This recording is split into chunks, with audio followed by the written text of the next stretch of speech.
خبر شامل کرتے چلیں گجرانوالہ سے ہمارے نمائندے محمد طیب مہر سے۔ گجرانوالہ ری ویمپنگ کے بعد ڈسٹرکٹ ہیڈ کوارٹر ہسپتال کا افتتاح کر دیا گیا ہے۔ افتتاح commissioner Gujranwala Syed Naveed Haider Shirazi, deputy commissioner Naveed Ahmed, M P doctor Nawaz Chauhan اور دیگر نے شرکت کی۔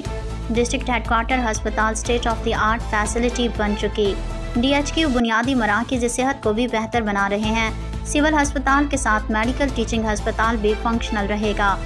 ہیومن ریسورس کے حوالے سے پلاننگ کر لی۔ کمشنر گجرانوالہ ڈویژن نوید حیدر شیرازی اس موقع پر خطاب کرتے ہوئے ڈپٹی کمشنر گجرانوالہ نوید احمد کا کہنا تھا کہ یقینی بنایا جائے گا کہ مریضوں کو بہترین سہولیات فراہم کی جائیں۔